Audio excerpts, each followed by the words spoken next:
Rick, being newish to the area, and you are a business owner in the area, how do you serve your team as their leader in your business?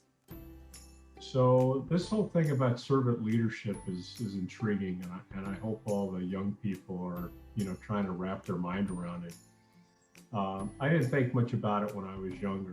Being a leader was just the guy out front, rah rah, let's go, follow me, do what I say, do what I do. The older you get, you discover that you don't like that type of leadership style, and then you realize I don't want to foist that off on anybody else either. You learn that people actually do respond to being cared for and recognized. So with my guys, I would say how I'm a servant leader to them. As you might imagine, we get some pretty nasty jobs, and so when I'm on the scene, I always take the worst part of any job and I do it myself. And I do that for my guys because they certainly work a lot longer, a lot harder than I do, because I'm not always on every single job. Some days I'm out just doing estimates. Sometimes I'm in the office doing, book work. But when I'm on the scene, I take the bad part of the job and I tell the guys, I said, okay, listen, you guys, I got this part, you take care of the other stuff, let me deal with this. And of course, you probably can already extrapolate that my general manager, when he sees me doing that and serving the team that way, then when he's on the job, he kind of takes that role and he tells the other guys on the team, okay, guys, you do your thing. I'm going to take this bad part that nobody really wants to do, and I'm going to handle it. And so people appreciate that naturally. Everybody would, I would, you would. And so you respond to that and you say, this is a great company and these are great guys that I work for. And, if Rick is willing to do anything and everything as the owner of the company, then certainly I need to have that same attitude myself. And it just makes for a great company, a great environment, and a great team. Candace, who is someone in your life that has emulated servant leadership to you, that has kind of served you, but also led you at the same time? I couldn't just think of one person. It's a mix of my mom, dad, and sister. I come from a family of public servants. So my mom is a retired high school teacher. She retired after 41 years. My dad is a retired civil servant. He worked for the federal government, working for the Social Security Administration. And then my sister, she's also a public servant. She's worked for the U.S. Public Health Service. She's out in Arizona, Rick, and she worked actually on an Indian reservation for about 11 years. And now she's working for FDA. But I've learned that they all chose those careers because they care. And I care about the work that I do here. And so, yeah, those were my role models. Jason, we have been talking about this dichotomy of the word servant and the word leader and how they can be opposite. But how do you see those two things working together hand in hand in your daily life? I don't think of them opposite. I was just pausing for a second because I'm trying to conceptualize how you could see them opposite. I think generally people want to be led, but they want to be led by people they can respect. And I think to Rick's point, people want to feel like you'll be the one to handle anything that comes to the door if you have to. That you're not in a position that exempts you from that simply because of a title or a leadership role.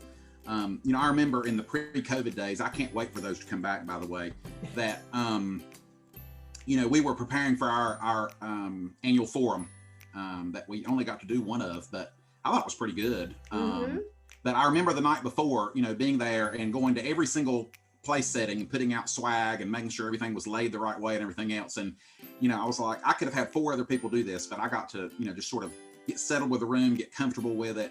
And, I can put out pins and agendas just as well as anybody else. And so, the other is, I try really hard with my staff to give them ownership to where, you know, I empower them to take things to the place where they feel like it's going to be optimal to use the talents that God's given them, you know, to help the organization. And so, you know, I'm in a way serving them. Yeah, I'm charged to lead them, but I feel like it's my responsibility to give them the tools that they need to do the best job that they can. And we all come out better for that.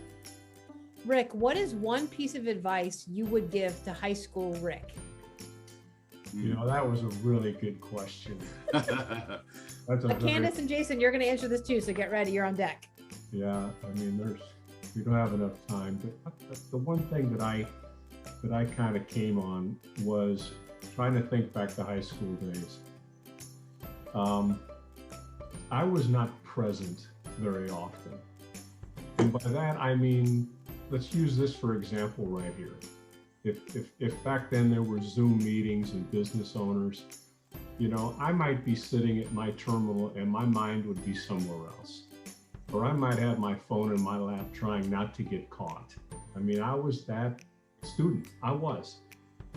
And so back then what that looked like is like, yeah, I was in class, but my mind was someplace else. I had a bad attitude. I didn't want to be there. I didn't want to learn. I looked at the teachers, my instructors, almost like the enemy. It's like, I'm here to get away with what I can get away with, and they're here to try to catch me. And I just think, oh, how stupid I was and immature, because I think about it now as an adult and knowing many, many, many educators. And guess what?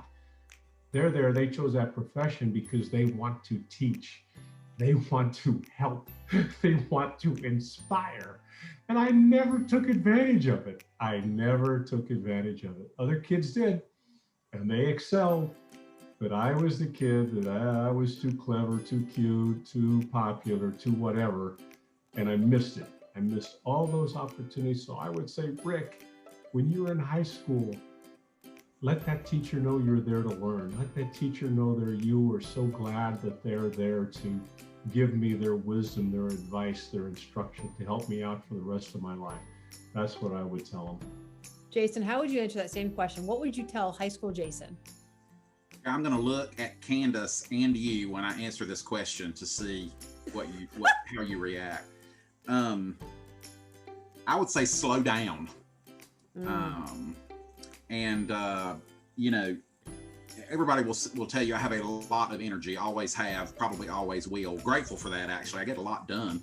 But it was even worse back then. And I think I was in such a hurry to, you know, achieve whatever I was going to achieve. And I think what I've learned as I get older every year is that's not really what life is about. It's really about loving people well and cherishing times and seeing good things happen and investing in them rather than trying to just absolutely slip through it. And, you know, it's hard to understand it when you're going through it, but, you know, you guys hear all the time, I'm sure, you know, life's just going to fly by. Like these are the, you know, the best years of your life, especially the college years. I don't know if I agree with that entirely, but I do know that you should enjoy each one of them. I think it's a season that you don't want to miss. And so take time to enjoy not just the work, but the play, that all that life has to offer. So that'd be some advice I'd give myself, because I think I went a little too quickly when I was younger. Well, I'm sensing a theme because Rick said be present, and you said the same thing. Be present, just slow down and be thankful in the moment. That's great. Candace, round us off. What would you say?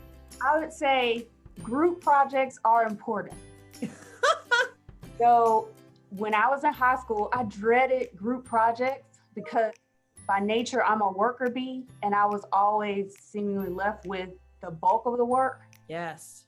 Because there was always somebody that like didn't pull their weight, but We're getting lots of head nods on this call. These kids were like, yup, me too. Yep. So it was annoying, but you know, we wanted a good grade, so I wasn't going to let the team down. But I've now realized that it made me stronger as a professional, because you're not going to do anything alone. You have to do teamwork. You have to collaborate with people. I've learned, you know, accountability. I've learned how to work with different personalities. I've learned resilience So do the group project. Don't try to opt out and work alone. You're going to be working with teams forever and ever, forever and ever. Group projects go on forever. I mean, we're still doing them now, and there's still group people in your group project as an adult that don't pull their weight, right? You know, Liz, to Candace's point, you know, we look at data all the time, and a lot of it is, you know, workforce related.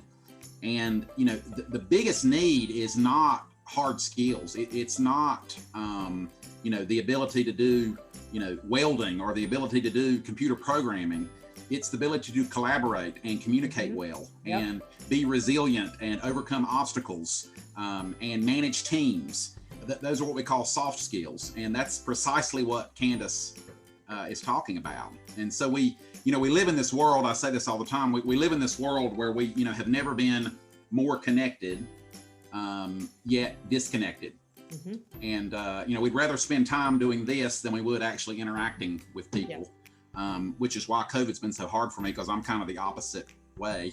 I know Candace is too. I know you are too, Liz. Or you are three. But anyway, yeah, I think that's well said. And I think, you know, even in the job market, it reflects it clearly, because the people that can be adaptive, that can overcome obstacles, that can lead other people in collaborative ways where it doesn't result in conflict and inefficiency, those are going to be the people that have the most successful careers. Well, I am super thankful for y'all's time. Believe it or not, we're out of time, which is crazy, but we are. Is it okay with the three of you if I give your email out to the students on the call? They can reach out to you with any questions they might have. Sure. Okay, with everybody. Rick, Candace, and Jason, we are so thankful for what you guys do in the community. And we're thankful that you took the time to spend time with us. Give snaps to our adult friends, everybody. Thank you so much.